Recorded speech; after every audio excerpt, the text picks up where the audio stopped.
그리와 일반 그리로 되어 있습니다.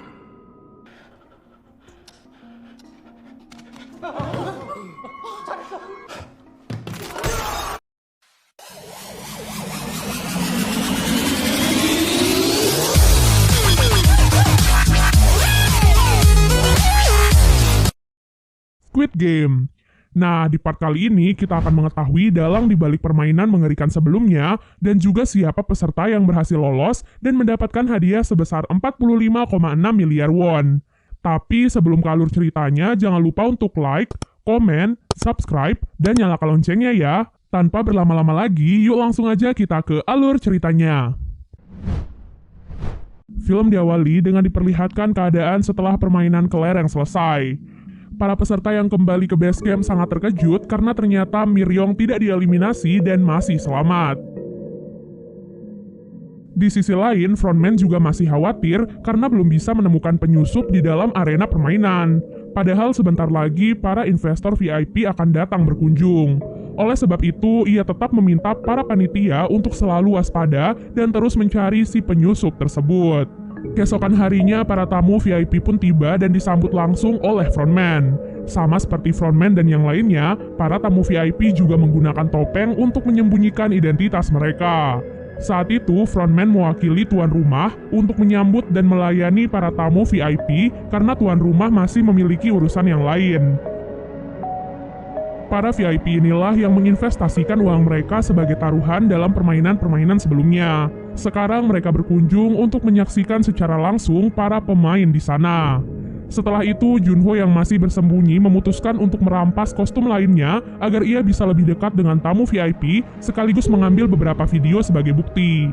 Tak lama kemudian, permainan kelima pun siap dimainkan.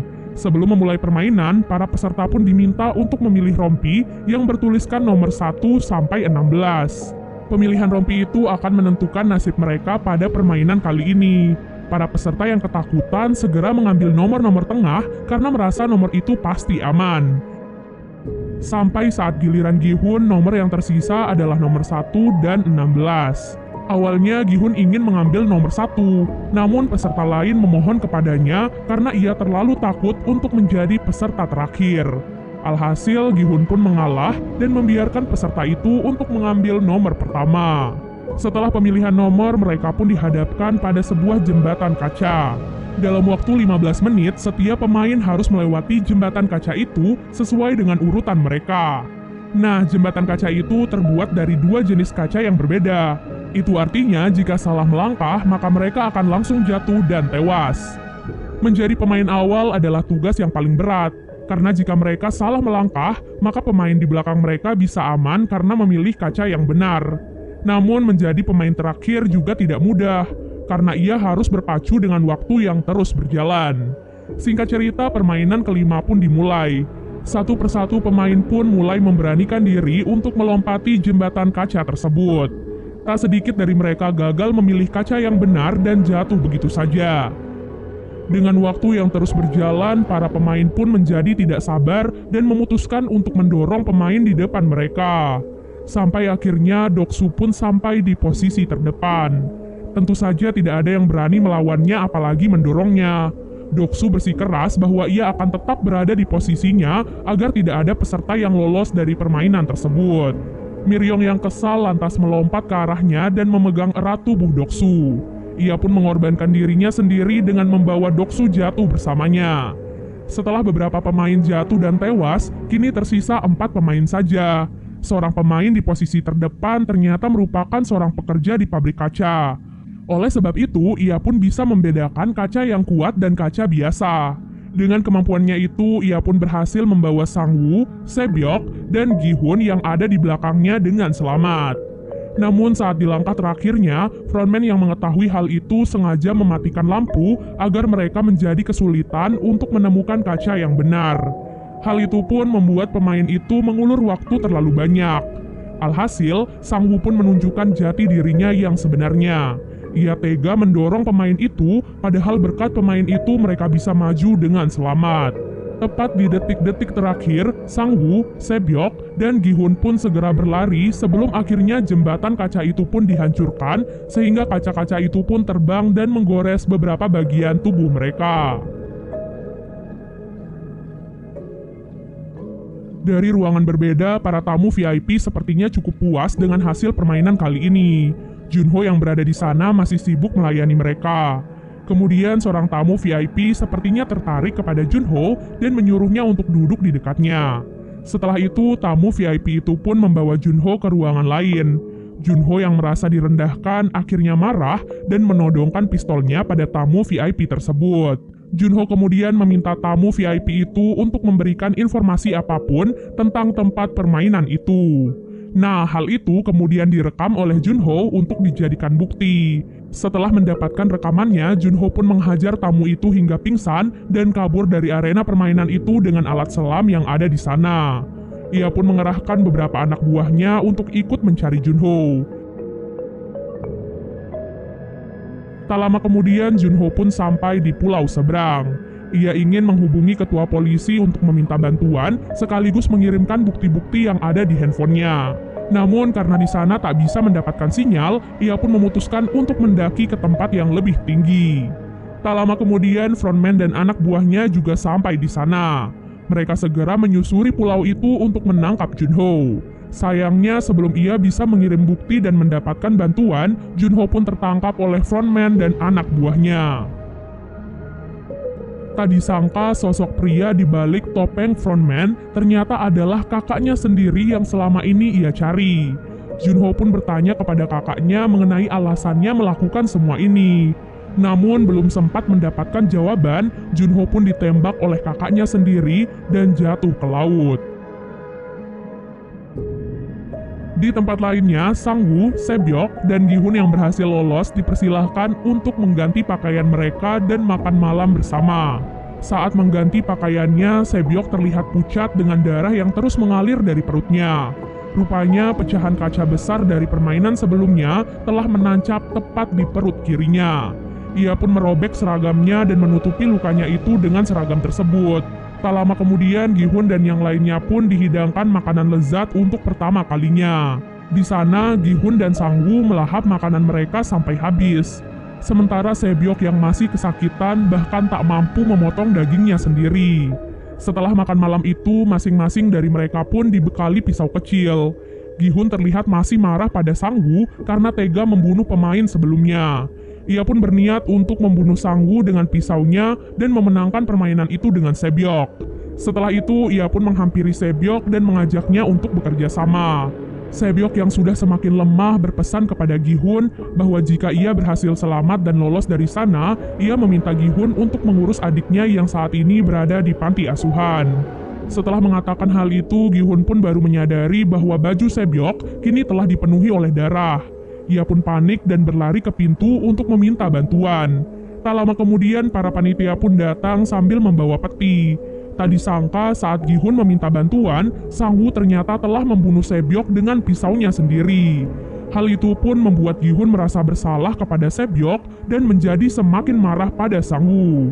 Sementara Sang-woo dengan santai berkata bahwa ia hanya ingin membantu Se-byok untuk menyudahi segala kesakitannya. Keesokan harinya, permainan terakhir pun tiba. Dua orang yang masih tersisa yaitu Gi-hun dan Sang-woo akan memainkan permainan yang disebut Squid Game.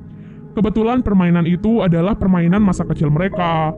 Mereka kemudian mendapatkan peran yang berbeda, Gi-hun sebagai penyerang dan Sang-woo sebagai orang yang bertahan.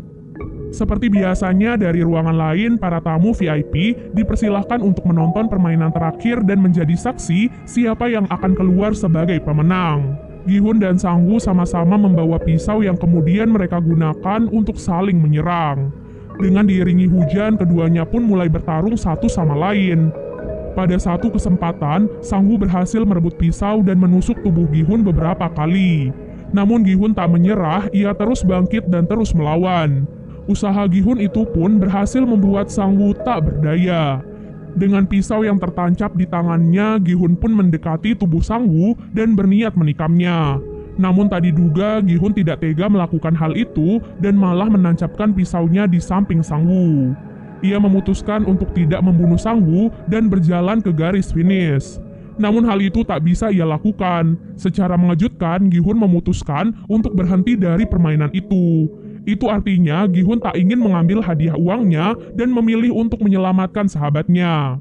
Sesuai dengan aturan ketiga, ia hanya perlu meminta Sang-woo untuk berhenti dari permainan. Namun Sang-woo menolak hal itu dan malah menikam dirinya sendiri. Sebelum meninggal dunia, Sang-woo pun menitipkan ibunya pada Gi-hun. Dengan begitu, mau tidak mau, Gi-hun pun langsung dinyatakan menang. Setelah semua perjuangannya itu, Gi-hun pun dikembalikan ke tempat asalnya lengkap dengan kartu kredit yang berisi 45,6 miliar won. Dengan semua uang itu, Gi-hun sama sekali tidak bahagia. Ia malah merasa sedih dan frustasi atas kematian ratusan orang termasuk sahabatnya. Bahkan saat melihat ibu Sang-woo, Gi-hun tak sanggup menatap matanya. Bak jatuh tertimpa tangga, di dalam rumahnya Sang-woo hanya bisa menangis menatap jasad ibunya yang sudah tewas. 1 tahun kemudian, penampilan Gi-hun menjadi semakin berantakan. Saat sedang duduk sendirian, ia pun ditawari bunga oleh seorang wanita tua. Ternyata di dalam bunga itu terdapat amplop yang berisi kartu permainan dengan tulisan tempat yang harus Gi-hun datangi. Sesampai di tempat tujuan, Gi-hun sangat terkejut melihat kakek Ilnam yang sedang dirawat. Sejauh yang Gi-hun ketahui, kakek Ilnam seharusnya sudah mati saat di permainan kelereng. Tak diduga kakek Ilnam ternyata adalah tuan rumah sekaligus atasan frontman. Kakek Ilnam mengaku meski memiliki uang yang banyak, ia tidak bahagia sama sekali karena tidak tahu bagaimana cara menghabiskan semua uangnya itu. Dengan kondisi tumor di otaknya serta hidupnya yang diprediksi sudah tidak lama lagi, ia pun memikirkan cara untuk bersenang-senang. Kemudian ia pun teringat akan masa kecilnya yang selalu bahagia karena menghabiskan waktu dengan bermain bersama teman-teman. Oleh sebab itulah, ia dan orang-orang kaya lainnya menciptakan arena permainan itu agar ia bisa menikmati kebahagiaan dengan ikut berpartisipasi sebelum ia meninggal dunia. Mendengar hal itu, Gi-hun pun menjadi sangat marah. Bagaimana tidak, mereka rela mengorbankan ratusan nyawa hanya untuk bersenang-senang. Namun kakek Ilnam pun menegaskan bahwa sejak awal ia tak pernah memaksa siapapun untuk ikut ke dalam permainan itu. Ia dengan tulus berterima kasih kepada Gi-hun yang sudah memberikan kebahagiaan dengan menjadi teman bermainnya selama di sisa-sisa akhir hidupnya. Setelah mengatakan hal itu, kakek Ilnam pun meninggal dunia.